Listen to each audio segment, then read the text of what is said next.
Welcome to Crisis in Perception, where we examine the systems shaping our world. Today, we are taking a text that is almost certainly sitting on a dusty shelf in your parents' attic, or maybe in a colorful bin in your own living room. Okay. And we're going to subject it to a rigorous structural autopsy. And when you say rigorous autopsy, you usually mean we're going to take something fun and just completely ruin it with logic. Or we're going to take something that seems simple and reveal that it's actually a blueprint for the entire modern economy. Fair enough. We are talking about Dr. Seuss. Specifically, the Sneetches, published in 1961. Now, I have to admit, when I saw this on the schedule, I thought, okay, are we running out of topics? Or we're going to do nursery rhymes next? Uh-huh. Because I remember this book. I remember the yellow bird creatures, the rhymes. It's a cute story about being nice to people who look different. See, that right there is the problem. That is the traditional reading. Right. It's a book about tolerance. Or, it's a book about why prejudice is bad. And if you stop there, you miss the actual mechanism Seuss is describing. So we are not doing a book review today. Absolutely not. We are not here to discuss the rhyme scheme, and we are definitely not here to talk about the moral lesson of getting along. Okay. If you want that, go watch a morning cartoon. We're here to look at the Sneetches as a rigorous systems-level case study. A case study in what, exactly? In symbolic status hierarchy, the economic exploitation of identity insecurity, and the mechanics of manufactured scarcity. Okay, those are some heavy hitters for a book with drawings of fictional birds roasting frankfurters on a beach. Well, think about the year 1961. The Cold War is freezing over. Consumer culture in America is it's exploding. Right, the suburbs. The suburbs are sprawling out. You have this immense pressure to keep up with the Joneses, but also this terrifying anxiety about where you fit in the social pecking order. Seuss wasn't just writing a fable. He was, I think, documenting a glitch in the human operating system. A glitch that we are absolutely still running today. A glitch that has arguably become the primary engine of our economy. Wow. So our mission today is to map the architecture of this manufactured hierarchy.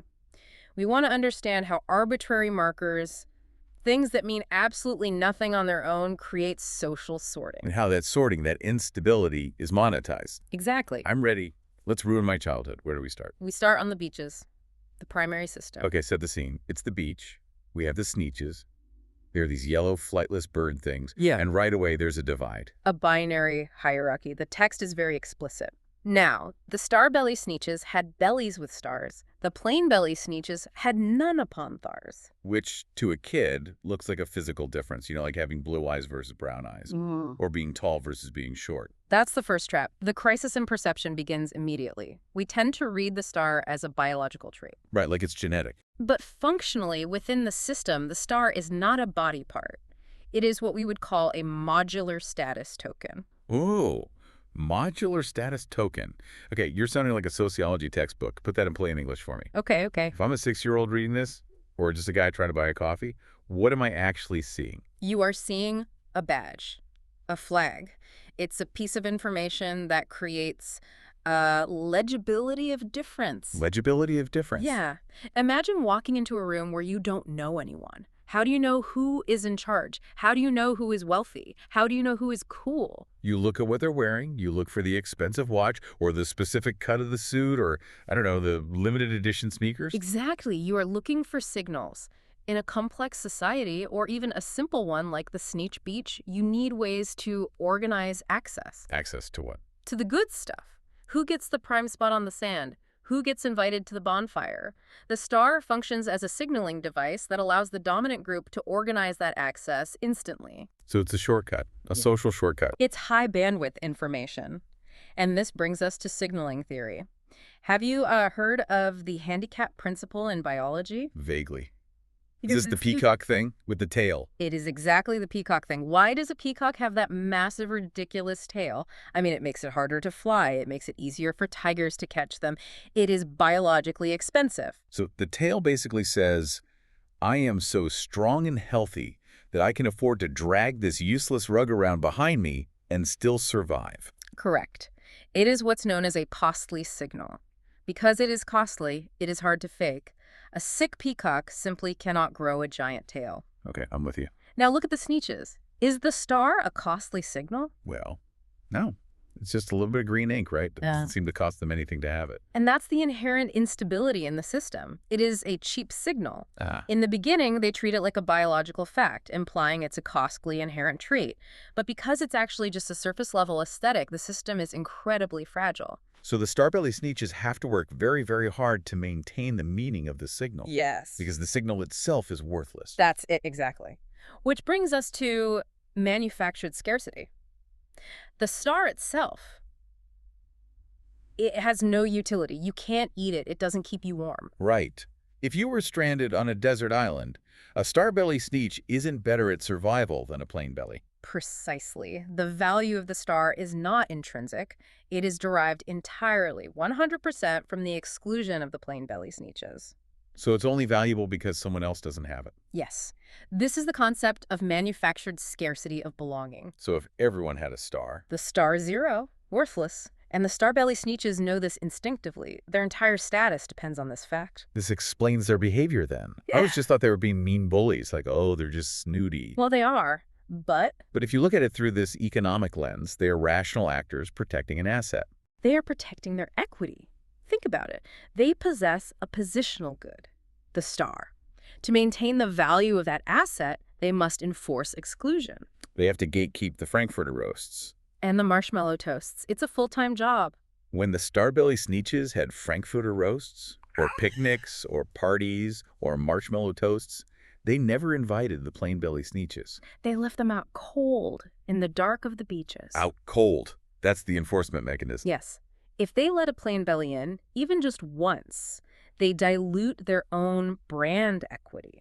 They aren't just being mean, they are engaging in asset preservation. Which is, I don't know, kind of darker. Much darker, because it means you can't just teach them to be nice, you have to actually change the incentive structure. As long as their status is tied to that exclusion, they must exclude. Right. Okay, flip the coin. Let's No. talk about the plain bellies. Before all the chaos starts, what is their life like? It's a life of psychological invisibility, and this is important. They aren't starving. The book doesn't say they are slaves or that they're being beaten. It says they are being ignored. Kept them away, never let them come near. And that's how they treated them year after year. The pain here is the pain of the outgroup. In evolutionary psychology, being excluded from the tribe is, well, it's basically synonymous with death. If you aren't allowed at the fire, you freeze. So the plain belly Sneetches have this profound existential drive to get into that circle. But, and I think this is a critical distinction, they aren't trying to burn the system down. No. And this is where most revolutionary readings of the text, I think, fail. The plain bellies are not seeking equality in the philosophical sense. They aren't holding protest signs saying, down with the star system, or all bellies are beautiful. Not at all. They don't want to end the game. They want to win the game. Or at least get on the board. They Right. want access to the restricted social capital. They want the positional good that grants them entry to the party. That's a tough pill to swallow. We always want to root for the underdog and assume they have the moral high ground. But here, the underdog just wants to be the top dog. Or at least they want to be a dog in the pack. They are essentially consumers in waiting. They have unfulfilled demand. So the system is stable, but it's tense. You have a hierarchy that relies entirely on the inability of the underclass to acquire the marker. As long as you can't just get a star, the system holds. The star bellies are safe on their pedestal. Yeah, the plain bellies are miserable in the dark. And that tension, that gap between what I am and what I want to be, that is the smell of money to a market actor. Enter Sylvester McMonkey McBean. The fix-it-up chappie. I love that name. It sounds like a guy who sells used cars in a plaid suit. He is the ultimate disruption agent. Now, usually when people read this book to their kids, McBean is the villain. Right, he's the bad guy. He's the trickster who comes to town to swindle the poor, simple Sneetches. But in our analysis, we have to frame him differently. How so? To understand the system, you have to strip away the moral judgment. McBean is not a villain. He is an economic intermediary. He's a pure market actor who spots a massive inefficiency in the social market. What's the inefficiency?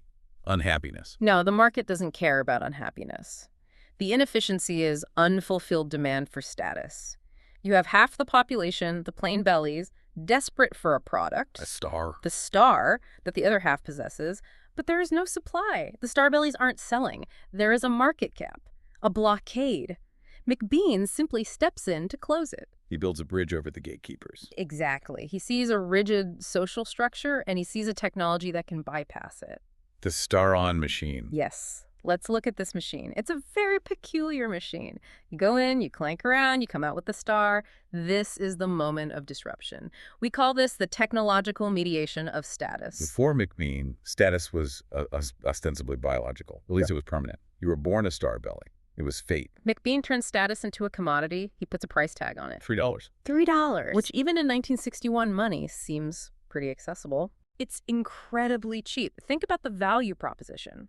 For $3, you get to move from the out-group to the in-group. Yeah. You get access to the frankfurters, the parties, the social legitimacy. That is the greatest ROI return on investment in history. It's like buying a winning lottery ticket for the price of a coffee. And this is why the plain bellies line up.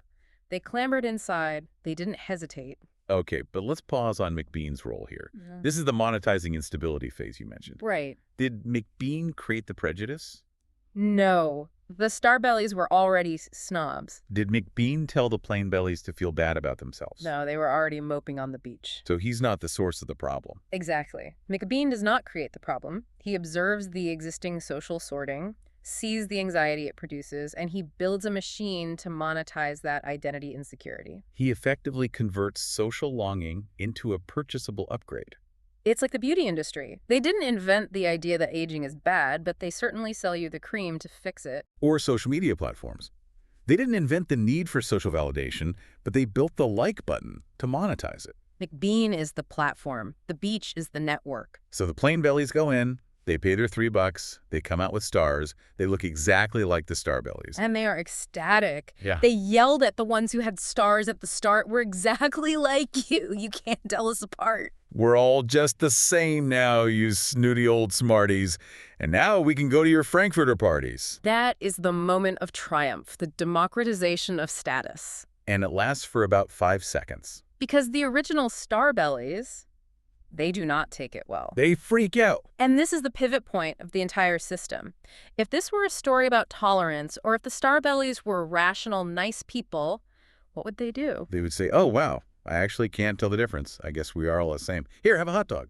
But they don't. They experience a legibility crisis. Right. Suddenly, the visual marker, the map, doesn't match the territory.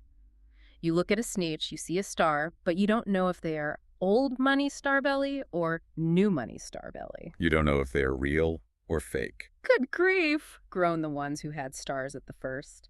We're still the best Sneetches, and they are the worst.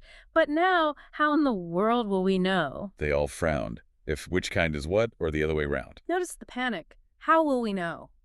They aren't worried about the stars. They're worried about the sorting.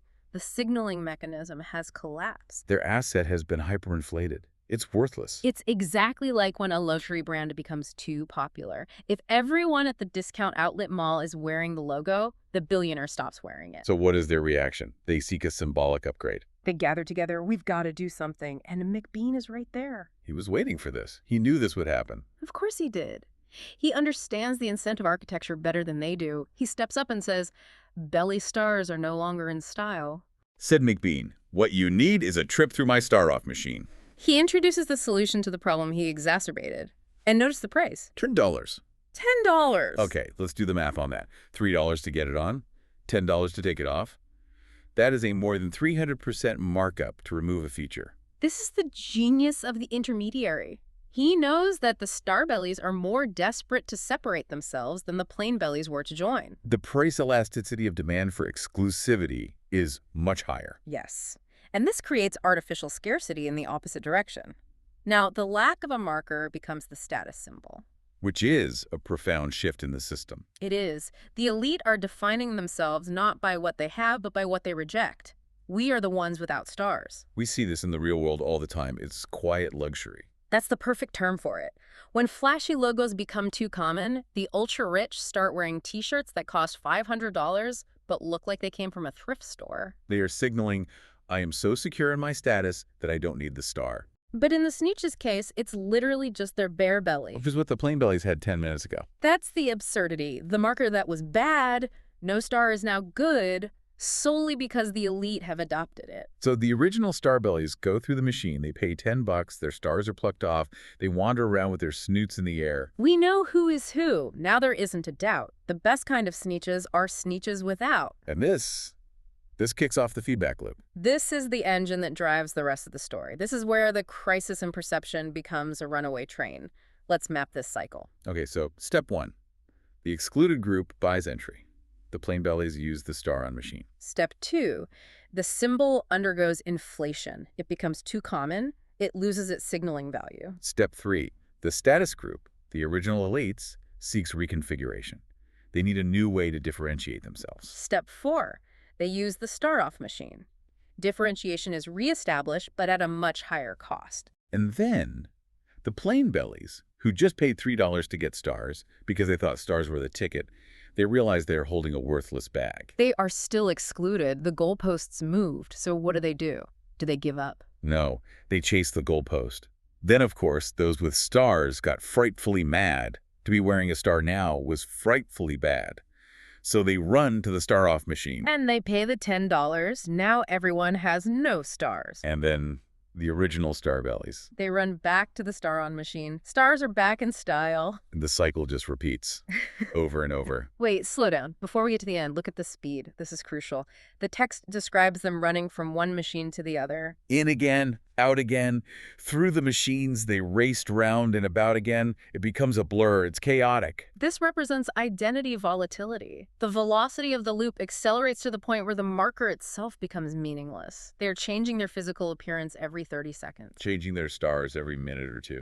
Imagine that psychological state. You don't know who you are. You don't know who your friends are. You are just running. The consumption of the marker becomes the only activity in society. It's the Red Queen race from Alice in Wonderland. Running as fast as you can, just to stay still. And driving this entire engine is panic. The panic of losing status. McBean is just standing there, operating the levers, watching the money pile up. Let's talk about that panic. Why don't they stop? This is the crisis in perception we talked about at the beginning. Yes, this is the core diagnosis. The Sneetches are suffering from a crisis in perception because they mistake the map for the territory. Meaning? They believe the arbitrary marker, the star, or the lack of it, is the substance of their worth. They think the symbol is the status. Rather than seeing it for what it is, a temporary agreement, a fad, a social fiction. But because they perceive it as real, the system persists, even when it's hurting them, even when they are draining their bank accounts. I want to push back on this a little bit, though. Is it really just perception?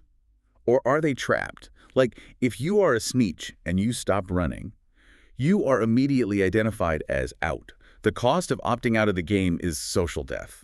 That's a fantastic point. It's not just that they are deluded, it's that the coordination problem is too hard to solve. For the madness to stop, everyone has to agree to stop at the same time. And if only one Sneetch stocks, they become a pariah. They're left out cold on the beaches. So they are trapped in a kind of prisoner's dilemma. Exactly. And McBean knows this. He relies on the fact that they cannot coordinate. He relies on their distrust of each other. There are a few other factors keeping this machine running right. Yes. You have sunk cost. Yeah. They have invested heavily in these markers. Once you've paid $3, then $10, then another $3. You are financially and emotionally committed to the game. You can't just walk away and admit it was all for nothing. That's the gambler's fallacy. I put so much in, the payout must be coming soon. And there's market capture. Yes. McBean has captured their anxiety. The market provides a solution to the problem. The market is exacerbating. He offers the only way out of the pain he is profiting from. And finally, the low cost of symbol. Right. Physically, it is easy to change a star, takes a second in the machine. It is very hard to change a personality or a culture or your character. It's the path of least resistance. If I just buy this one thing, I'll be happy. If I just get the certification, if I just get this car, if I just get this star. And the result is a massive wealth transfer. If we follow the money, it flows in only one direction. From the population, the Sneetches, to the intermediary McBean, the system generates massive profits for the exploiter while systematically depleting the resources of the participants. Which brings us to the end of the book. And honestly, the ending is bleak. It is economic devastation. They kept paying money. They kept running through until every last cent of their money was spent. That is the line. The system collapses. But, and this is vital, it does not collapse because of a moral awakening. They didn't realize prejudice was wrong. Yeah. They didn't have a kumbaya moment around the fire. No, they ran out of cash. The system collapsed due to economic exhaustion. They simply ran out of capital to fuel the machine. McBean packs up. He's driving away in his wagon. He's rich. And he laughs. They never will learn. No, you can't teach a Sneetch. That's his assessment. He leaves them destitute on the beach. He views them as a resource that he has fully extracted. Now, the ending of the book does have them sitting on the beach, kind of getting along. The text says they got really smart. The Sneetches got really smart on that day. The day they decided that Sneetches are Sneetches, and no kind of Sneetch is the best on the beaches. So it is a happy ending. It's a happy ending born of necessity. They reached a state of final indistinguishability. Because they had run through the machines so many times? Neither the plane nor the Starbellies knew whether this one was that one or that one was this one. The markers had lost all meaning through overproduction. Yes. Total signal failure. When you can't tell who is who, you can no longer enforce the exclusion. If I can't tell if you are a Starbelly or a Planebelly, I can't stop you from eating my Frankfurter. So they were forced into equality by the destruction of their sorting mechanism. Exactly. They didn't choose equality. Equality was the only option left after the hierarchy collapsed. Okay, let's zoom out. We've mapped the beach, the machines, the money. Now we need to connect this to the nested systems in our own world. Because if this was just about imaginary yellow birds, we wouldn't be talking about it for an hour. Right. The most obvious parallel is consumer capitalism. Buying stuff to show you're cool. But specifically, the cycle of cool. Think about fashion trends. Skinny jeans versus baggy jeans. A specific item becomes the star. The in-group influencers, celebrities adopts it. Then the mass market, the plain bellies gets access. The knockoffs appear at Target or H&M. And what happens? The in-group abandons it immediately. Oh, that's so last season. They move to the next marker, the star-off phase. It reminds me of the blue checkmark saga on social media. That is the perfect modern parallel. Absolutely perfect. Right. For years, the blue check on Twitter was a star. It meant you were notable. It was hard to get. It was a costly signal, in a way. It was a gatekeeping mechanism. It organized the hierarchy of the platform. Then the ownership changed, and suddenly you could buy a blue check for $8 a month. The star-on machine, McBean, arrived. And what happened? Total chaos. A legibility crisis. You had random people looking like major corporations. You had scams. And crucially, what did the old money verified users do? They started hiding their checks. Or they made fun of people who paid for them. This guy paid for Twitter. Became an insult. The signal inverted. Paying for the status symbol became a signal of low status, the star-off dynamic in real time. It also feels very relevant to political identity. Extremely. Political identity formation often works on the same exclusionary logic. You adopt a marker, a slogan, a flag, a specific term to signal you are part of the pure in-group. And if that marker gets adopted by the wrong people, or if it becomes too mainstream, you abandon it. You see this with euphemism treadmills or ideological purity spirals. Groups constantly shifting their terminology or their specific litmus tests to ensure that the plain bellies can't pass as true believers. if everyone agrees with you, you aren't special anymore. Precisely. For some groups, the goal is not to win the argument and convince everyone. The goal is to maintain the boundary between us and them. And finally, let's talk about institutional gatekeeping. Credentials. Titles.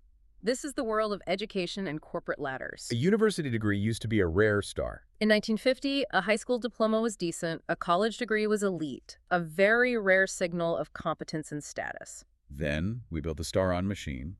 We expanded access to higher education, which is a good thing. Morally, yes, but structurally it created symbolic inflation. As more people got bachelor's degrees, the starbellies of the professional world needed a new differentiator. The bachelor's degree became the baseline. The plain belly. Yeah. So you need a master's degree. Then a PhD. Then a specific kind of PhD from a specific set of schools. The goalpost keeps moving. This is degree inflation. It is. The goalpost must move. Because if the goalpost is stationary, too many people will reach it, and the hierarchy loses its sorting function. If everyone is special, no one is special. So McBean is basically the entire economy. McBean is the mechanism that monetizes the churn. He is the social media platform that profits from your outrage. He is the fast fashion brand that profits from your need to stay on trend. He's the consultant selling you the new certification you need to keep your job. That is sobering. It makes me want to go live in the woods. It should be sobering. The Sneetches is a warning. It warns us that when we anchor our identity in external, purchasable, or arbitrary markers, we become raw material for an extraction machine. We become the source of the profit. We are the battery. And if we aren't careful, we end up on the beach penniless while the guy with the machine drives away laughing. So, as we wrap up this deep dive, what is the closing thought? If we strip away the Seuss rhymes, what is the structural clarity we are left with? The structural clarity is this. The star is never just a star. It is a tool for organizing hierarchy. The danger is not in the star itself. There's nothing wrong with stars or degrees or nice shoes. The danger is in the system. The danger is in the system that demands we sort ourselves by them. We have to stop looking at the bellies. We have to recognize when we are being sorted. And we have to recognize when we are paying financially or emotionally to upgrade a status that is illusory to begin with. We need to see the machine. We need to see the machine. This has been a fascinating look at a childhood classic. I'll never look at a green star or a blue check mark the same way again. That's the goal. This project is free and publicly accessible. If you'd like to support the time, tools, and research behind crisis and perception, you can become a supporter on Patreon. For a shorter visual overview of this topic, see the mini explainer linked in the description. If you enjoy this kind of systems-level analysis, please like, subscribe, and comment with books or topics you'd like us to explore next.